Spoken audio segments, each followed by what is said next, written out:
Ready? Everybody ready? Well, good afternoon. Just wanted to provide an update on the assault on the police officer yesterday.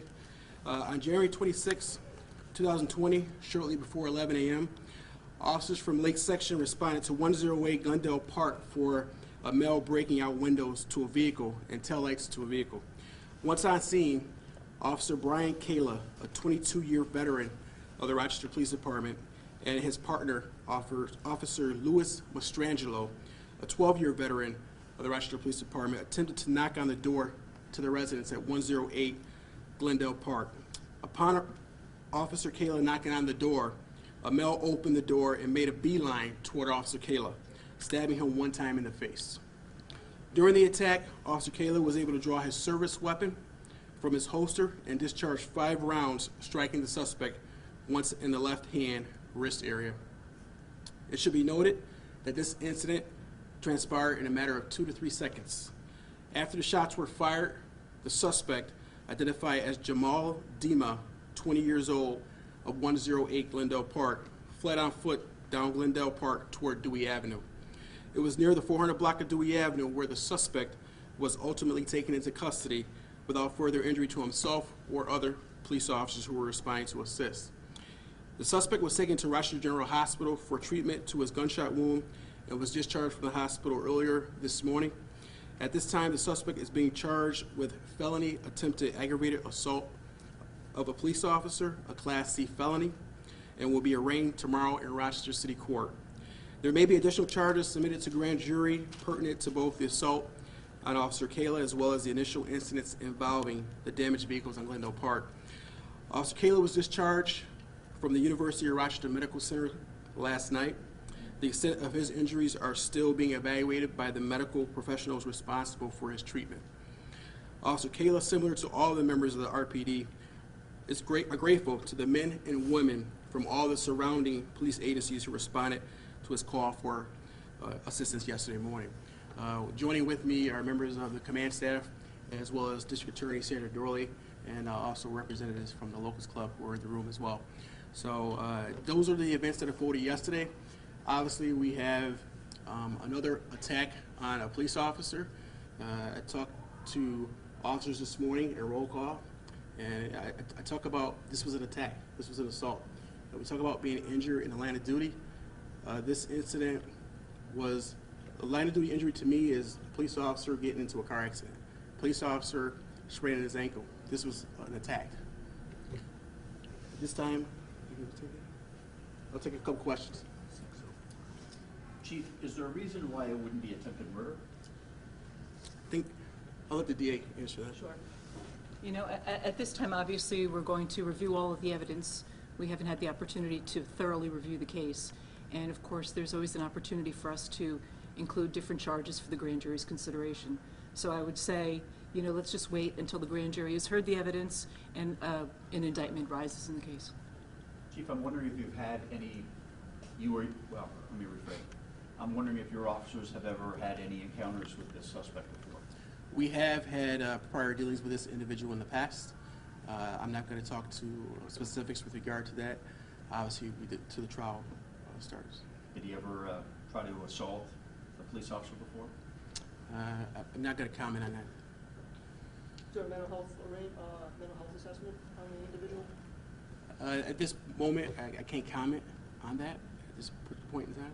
Have there been assault charges against him by anyone not from the Rochester Police Department in the past? I can't comment to his criminal history with regard to that.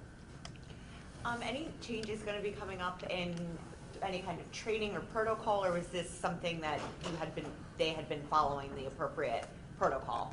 I tell you what, it's a good question that you asked. I look at this incident. I look at the body-worn camera incident. I think, you know, anytime a police officer is injured in the line of duty, it's a serious incident. Brian Kayla did exactly, and Louis Mastrangelo did exactly the way they were trained. They perform exactly to how we train them. And I think that's what's frustrating part as a chief. You know, when the officers do exactly what we train them to do. And that's exactly what these 2 officers did. This incident transpired in a matter of 2 to 3 seconds. And I think it's to the credit to the training that they receive. I think it's second to none that Officer Kayla did not suffer more severe injuries than what he did. It's a credit to their training, and Officer Kayla did exactly what he was supposed to do.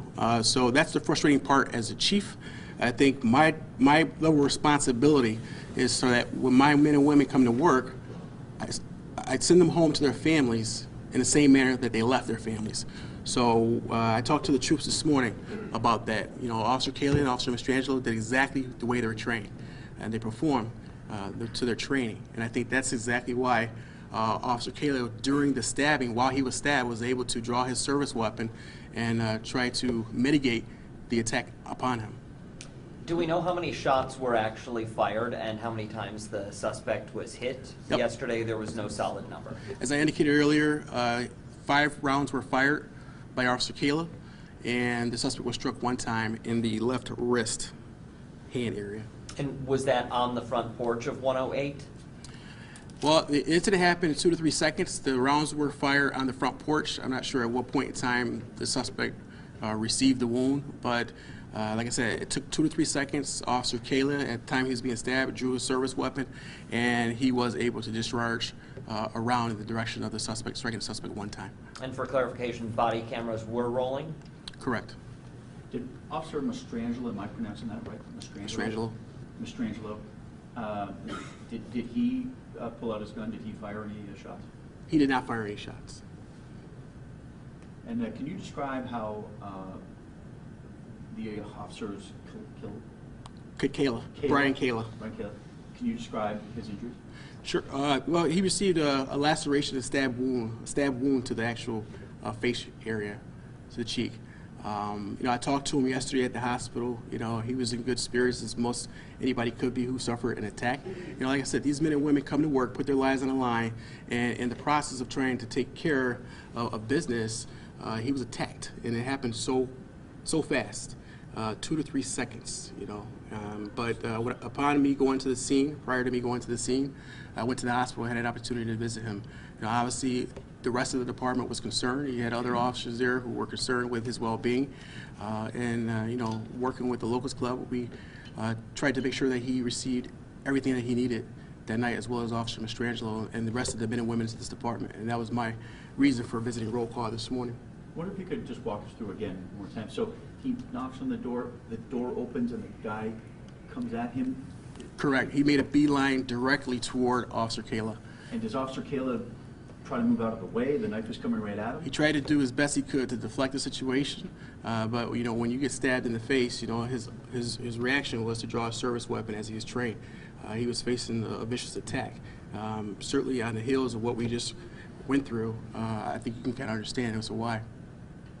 You guys, RPD tracks just about everything, analytics on everything. Do you track incidents of violence against police officers, and if so, what do you see? Well, I can tell you, I mean, in the last couple of months, you know, we have seen such. You know, what we try to do is we try to adjust. So we have seen. We took Officer Denny Wright. You look at this incident yesterday. Like I said, this is a dangerous job. We deal with people who are unpredictable. And as chief, it's frustrating for me when officers perform to the way that we train them. You know, our job, my job, is to make sure that I give them all the tools necessary to go home safe at night. But when they do everything that per training, per policy, and they still get injured, you know, that's where we take a hard look and see what we can kind of do to mitigate, hopefully, the next instance from occurring. Now, did the officers believe that some person in 108 was the one breaking the windows in the homes, or I mean in the cars, do you know? I'm not going to get into specifics, but we did receive several 911 calls about the person outside breaking windows to a vehicle and tail lights to a vehicle. So there were a couple calls that came into 911 that led us to that location. So the suspect that came to the door and attacked the officer, you believe that he was the one that was out doing this at this time, or will he be facing charges of this? Further charges are in contemplation with regard to that. By all indication, it appears to be so. Can you spell names? Yes. We'll provide that a press release for you. Do you know how many cars received damage? I'm not sure offhand. 2 vehicles, I'm being told. 2 vehicles are being told. And before I close, I just want to thank one, the community for the outpouring support. You know, when you have an officer injured in the line of duty, it should be something that I think the community takes seriously, because if someone who is willing to injure an officer, you know, who knows what they're willing to do to a citizen. Also, I want to thank the law enforcement community. Certainly when there was a call for help, this community from law enforcement comes running, and we were able to take the suspect into custody, and they responded to Officer Kayla's call for help yesterday. So certainly, you know, like I said, hopefully we don't continue to see this assault, these assaults on officers, but it's becoming utterly ridiculous at this point. Sort of points for no respect for law enforcement, does it not? I think it points to some of the narrative that you see across the country. Certainly there are other things that I think within the community that sometimes are outside law enforcement's purview, but ultimately when people call 911, we respond and we deal with it. And that's exactly what Officer Mastrangelo and Officer Kayla did yesterday by responding to a 911 call for service for an individual who appeared to be acting in an irrational manner, and Officer Kayla knocked on the door and was attacked. I know that RPD has an initiative for community relations to get out there and be on the streets and meet with people. Is there more that could be done by the department to protect themselves while they're out there? I tell you what, I think, you know, we do everything that we can to engage the community. You know, one individual, I don't think we should set the bar as far as, you know, our relationships and how they might be with the community. Who knows what this individual was going through, or who knows what the motive was at the particular point in time. But I think it would be not a fair assessment to judge the entire relationship between the RPD and the community based on this one individual. What are your thoughts on, with things like this happening, making sure that there are two officers responding at the same time for incidents like this? Yep. So there's a protocol for every policy within Rochester. There's a policy that for every priority, one job, two officers to respond. You know, whether those two officers are in the same vehicle or two separate vehicles. And in this case, two officers did respond. You know, there could have been a number of officers who might have been on that porch, or who might have been at the scene at the particular point in time. Who knows if that would have stopped this individual's action. But I think by the training that Officer Kayla did during this incident, and the training that Officer Mastrangelo obviously received, the same training, hopefully mitigated some of the viciousness of this attack. You know, Officer Kayla stayed in the fight, and that's what I would expect any police officer to do who was attacked under the same circumstances. And Officer Kayla is here today because he stayed in the fight, was able to draw his service weapon to try to mitigate this attack that was upon him. And forgive me, you may have already answered this. They were in the same vehicle, or were they in separate vehicles? I think separate vehicles. All right. Thank you so much. Appreciate it.